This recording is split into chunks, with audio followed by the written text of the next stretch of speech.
Bismillahirrahmanirrahim. Assalamu alaikum. My name is Dr. Muhammad H. Shamsia. Welcome to our YouTube channel. I am going to teach you how to approach bleeding in neonate. यानी कि आम अल्फाज में अगर हम कहें कि हम कोई न्यूनेट पेशेंट है, ब्लीडिंग डिसऑर्डर है, कोई ब्लीडिंग हो रही है पेशेंट को, तो आपने उसके डायग्नोसिस की तरफ कैसे अप्रोच करना है, यानी कि डायग्नोसिस को कैसे बनाना है। सो इसके लिए सबसे पहले हमें बेसिक कुछ चीज़ों का पता होना चाहिए। बेसिक चीज़ें यानी कि पेशेंट जो है प्रेजेंटेशन का पता होना चाहिए।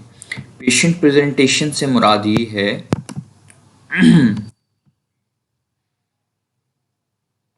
पेशेंट प्रेजेंटेशन से मेरा मुराद है कि पेशेंट आपके पास कैसे प्रेजेंट कर सकता है, कौन कौन से पॉइंट्स पे ब्लीडिंग हो सकती है और कैसे प्रेजेंट कर सकता है। सबसे पहले पेशेंट को ब्लीडिंग हो सकती है, कोई एक्सेसिव ब्लीडिंग, एक्सपेंडेड सिफेलर हेमाटोमा हो सकता है, प्रोलॉन्ग ब्लीडिंग आफ्टर सर्कमसिजन हो सकती है, और कभी वेनिपंचर साइड पे यानी कि आईवी जहाँ पे आपने लगाई है वहाँ से ब्लड रुक नहीं रहा है, अम्बिलिकल कॉर्ड से ब्लीडिंग हो सकती है, पेशेंट को हेमाचूरिया हो सकता है, और इसके अलावा जो है म्यूकस मेम्ब्रेन से ब्लीड हो सकता है, इंट्राक्रेनियल ब्लीड हो सकता है, और पल्मोनरी हेमरेज हो सकता है। ये नॉर्मल या कॉमन प्रेजेंटेशन है न्यूबॉर्न की जो ब्लीडिंग के साथ आते हैं। तो इनका डायग्नोसिस कैसे बनाना है, क्योंकि ब्लीडिंग के साथ मल्टीपल जो है डिजीज रिलेट करती हैं, तो हमने डायग्नोसिस की तरफ कैसे अप्रोच करना है ये इस टॉपिक में हम डिस्कस करेंगे। तो सबसे पहले बेसिक्स पे जाते हैं। हमारा कुछ चीज़ें बेसिक्स हैं, उनका हमें कॉन्सेप्ट क्लियर होगा तो हम फर्दर आगे इवेल्युएट कर सकते हैं। जिसमें हमें सबसे पहले ब्लीडिंग की कॉज का पता होना चाहिए कि ब्लीडिंग की कॉज क्या होती है, और इस कॉज से भी पहले हमें पता होना चाहिए कि ब्लीडिंग जो हो रही है उसका नॉर्मल रुकने का फिनोमेना क्या होता है। सो उसको मेरे ज़रा कंसंट्रेट कीजिएगा मेरी बात को। नॉर्मली कोई भी साइड पे मिसाल के तौर पे कोई कट लगता है तो ब्लीडिंग हो जाती है, और उसको रुकने के अमल को हीमोस्टेसिस कहते हैं। और वो प्रोसेस जो है वो किन चीज़ों पे मुश्तमिल होता है। सबसे पहले वहाँ पे ब्लीडिंग का कट लगा, वहाँ पे ब्लीडिंग शुरू हो गई, फिर हमारी बॉडी में कोएगुलेशन पाथवे होता है वो एक्टिवेट होगा। एक इंट्रिंसिक पाथवे होता है, एक एक्सट्रिंसिक पाथवे होता है। नॉर्मली जो फाइनल ईयर एमबीबीएस के स्टूडेंट्स हैं उनको इनका आइडिया होगा, या उससे अपर वालों को तो लाजमी आइडिया होगा। एक इंट्रिंसिक पाथवे होता है, एक्सट्रिंसिक पाथवे होता है। उन पाथवेज की एंड प्रोडक्ट होती है फिब्रिन। फिब्रिन ने क्या करना होता है, फिब्रिन ने एक मैश वर्क बना देना होता है। वो मैश वर्क कैसे बनाती है, फिब्रिन ने इकट्ठा करना है प्लेटलेट्स को, ठीक है। फिब्रिन ने प्लेटलेट्स को इकट्ठा करना है, फिब्रिन ने और प्लेटलेट्स से मिलकर एक मैश वर्क बना देना है। यही मैश वर्क जाके वेसल वॉल के ऊपर जाके एडहेयर हो जाता है, यानी कि चिपक जाता है। जिससे क्या होता है कि जो वेसल वॉल जहाँ से लीक हुई होती है, जहाँ से पंचर हुई होती है, वहाँ पे उसकी क्लॉटिंग शुरू हो जाती है, वहाँ पे ब्लड रुकना शुरू हो जाता है। ये नॉर्मल फिजियोलॉजिकल फिनोमेना है ब्लड को जो रोकता है। अब इन ऐसे कौन से पॉइंट्स होंगे जिनमें मसले मसाइल आएंगे तो ब्लीडिंग जो है वो नहीं रुकेगी। यानी कि इस प्रोसेस जो नॉर्मल प्रोसेस मैंने आपको बताया है, इसके किसी भी पॉइंट पे अगर कोई भी मसला आ जाएगा जिससे नॉर्मल फिनोमेना डिस्टर्ब होगा और ब्लीडिंग जो है वो नहीं रुकेगी।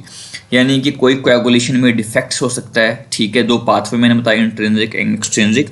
इसके पाथवे में डिफेक्ट हो सकता है, प्लेटलेट्स में फ़र्क आ सकता है, प्लेटलेट्स की क्वांटिटी कम हो सकती है, प्लेटलेट्स की क्वालिटी इफेक्ट हो सकती है, ठीक है।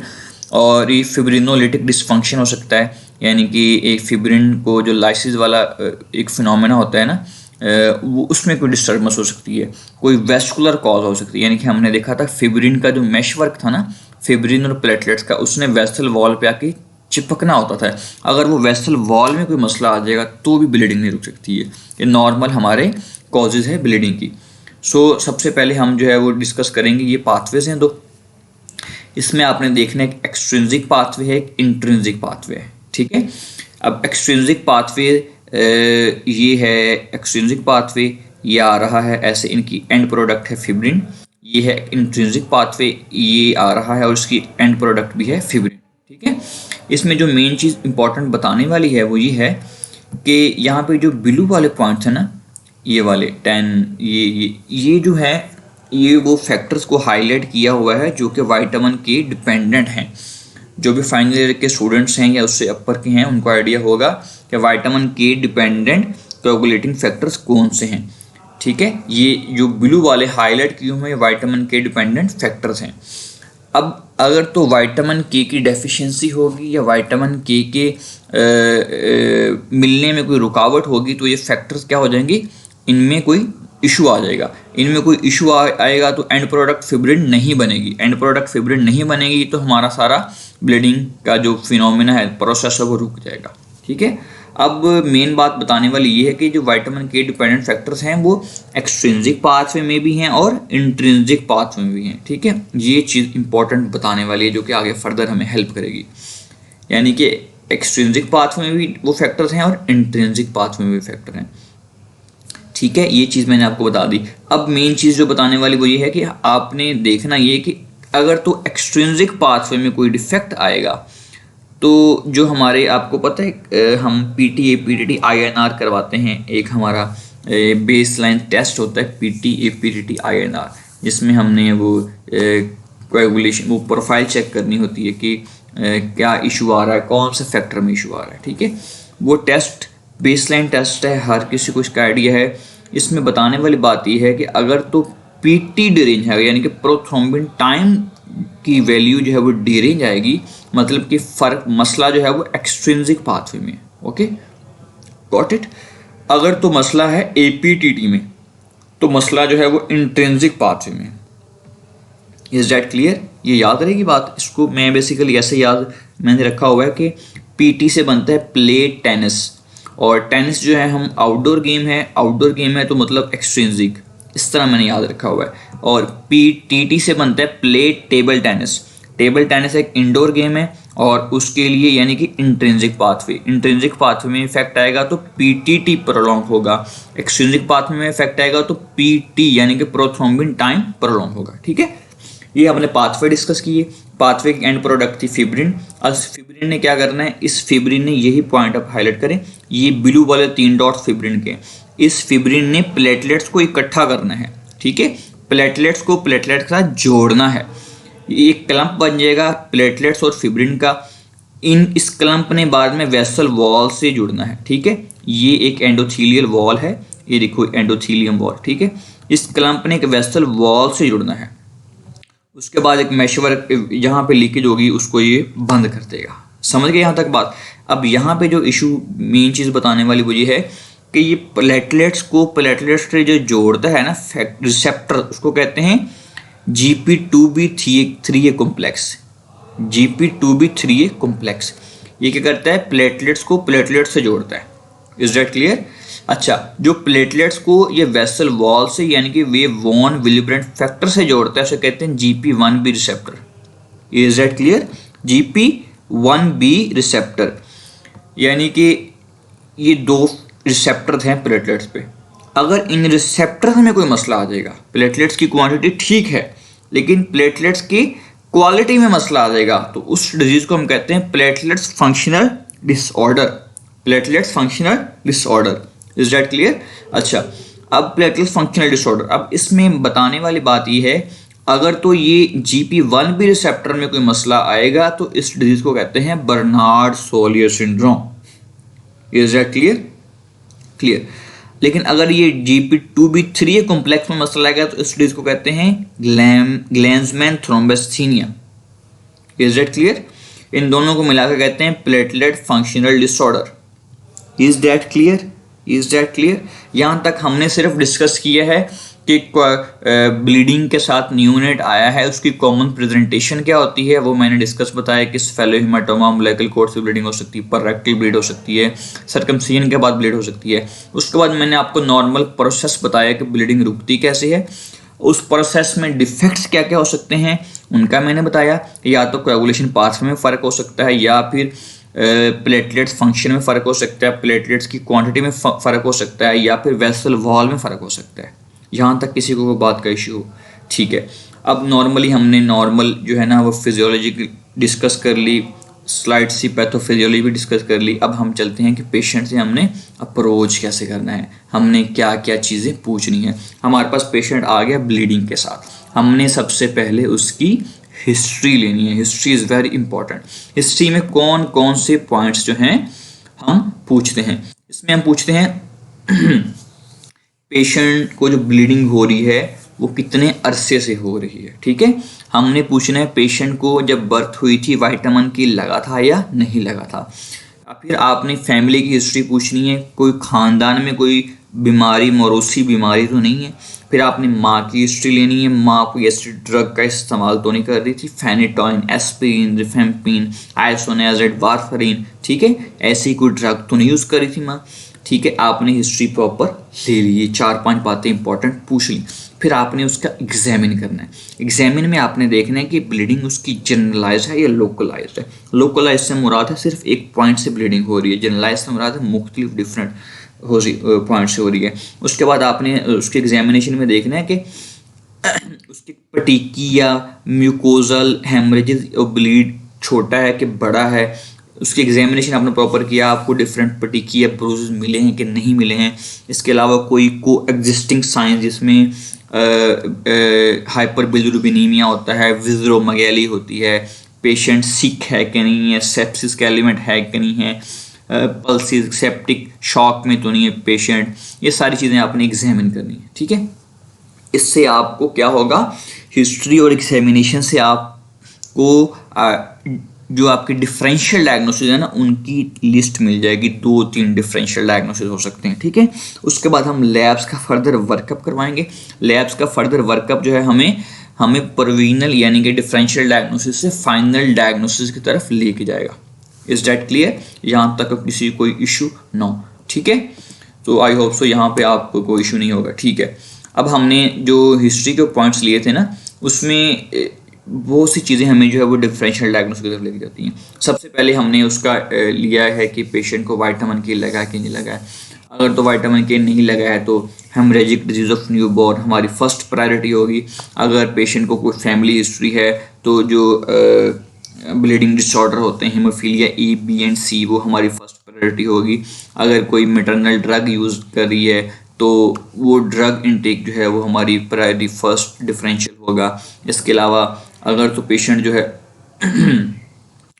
जो है वो सिक है तो फिर सेप्सिस विद DIC हमारा फर्स्ट डिफरेंशियल होगा। ठीक है, यानी कि हिस्ट्री और एग्जामिनेशन से हमारे पास डिफरेंशियल डायग्नोसिस की लिस्ट आ जाती है।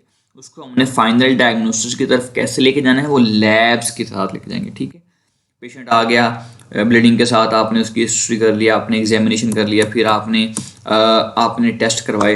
टेस्ट में आपने क्या करवाना है, बेसलाइंस करवानी है। बेसलाइंस में आपने क्या करवाना है, CBC करवानी है, साथ में LFTs RFTs, साथ में PTA PTT INR भी करवाना है। ठीक है, अब आपने सबसे पहले CBC करवाई। CBC में क्या है, थ्रोम्बोसाइटोपिनिया आ गया।